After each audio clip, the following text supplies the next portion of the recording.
Andrew. And I'm Angus, and we're from Cracka Wines. And today we are here for World Chardonnay Day. Chardonnay Day, exactly. And we've put together 3 Australian Chardonnays, different styles, just to show, why Australian Chardonnay is really some of the best in the world. Andy, what do you like about Chardonnay? Okay, I reckon that, Chardonnay is the variety that, in many ways, is the most complex and rich white wine that's out there. As much as I love Riesling, I really love Riesling, I think that Chardonnay is the ultimate food wine. Number one.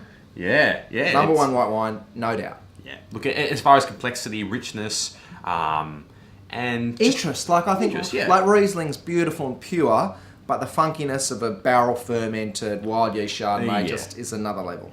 Yeah, and I think the other thing about Chardonnay is that for a winemaker, it's also a lot more fun because there's a lot more great things that you can do with Chardonnay. Unlike, say, Riesling, for example, which is just all about purity and making sure you've got great fruit, Chardonnay you can have a little bit of fun with. That's right, and that's exactly what we can do right now. So, first Chardonnay, Mayhem Wine Company. That's right. Bells and Whistles, Adelaide Hill Chardonnay, 2009.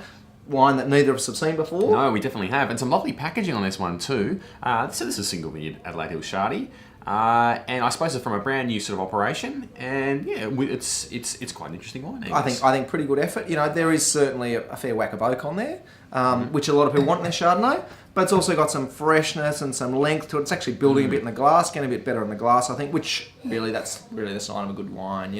Sometimes they can start a bit shy, but it's coming up quite nicely. Yeah, exactly. And me and Angus are both sort of saying that this is a little bit cold at the moment, but as it's sort of starting to warm up, it's starting to show a little more characters, and starting to enrich a little more. I think that's probably another year in the bottle actually would do this really well, Angus. I mean, it's not top echelon Adelaide Hill Chardonnay. It's not, Tapping Up a Tears or Shaw and Smith or something like that, but it's for a first vintage, I think it's a pretty good effort.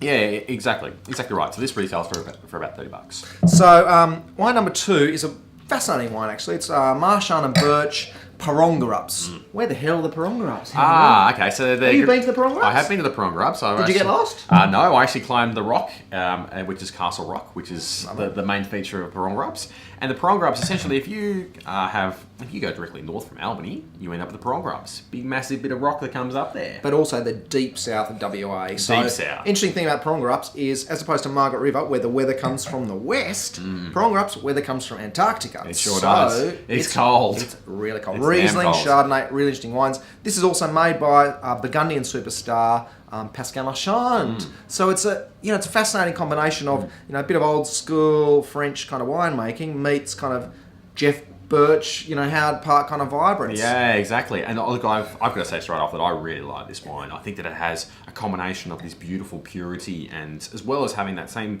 sort of winemaking influence that we were talking about before. That's that extra sort of layers that come from clever winemaking. I think this is a really lovely wine. It's a bit sherbety. Like it's a bit kind of juicy and sherbety. It's kind of a bit Chablis-like, but not really. But it's got this beautiful line of fresh acidity, crisp, clean. The oak hardly even shows. It's certainly there, but it hardly shows. Marchand and Birch is really a name to watch, and if you love Great Australian Chardonnay, you've got to have some of the Marchand and Birch. Been going for about 4 years now, all really worth looking at. Yeah, definitely, and this is a really clever wine. Really like this. So last one. Retail price on Angus? Marchand and Birch, 60? About 60? Yeah. Something like that. But I actually think the value's in the bottle. I think it's a pretty good wine. So last thing we go, Margaret River. Classic kind of Margaret River style. It's all straight Margaret River, or actually, is it it's a great not. Southern I think there's some great Southern in there as well. Yeah, definitely. Decent proportion comes from Margaret River, and it's you're kind of a bit more old school as opposed to what we've just seen. Yeah. Quite a boisterous, kind of creamy, punchy Chardonnay, fair whack of oak in there. Yeah, definitely. You can notice the winemaking a lot more compared to that last wine. This is just a little more funky, a lot more richness. It's definitely a much bigger and riper wine. It's a bit wild too. It is a bit wild. It's a bit wild and crazy. Bit of wild, crazy yeastiness going on in there. But it's also got elegance to it. It's a boisterous style, but there's also some nice complexity and Howard Park Chardonnay, really kind of a classic style. And this is pretty classic vintage, I'd say. Yeah, you would probably say that as far as whites go, 2008 was pretty smart over there. Yeah, world classic. So our selection for World Chardonnay Day, 3 wines. Which is your pick, Andy? Oh, definitely the Marchand and Birch. I would agree. Like Country Mile. Number 2. I'll take the Howard Park number 2. HP, Bells and Whistles, nice wine. But the other 2 are pretty stiff competition. Exactly right, Angus. Cheers to World Chardonnay Day. Cheers. 24 hours of Chardonnay.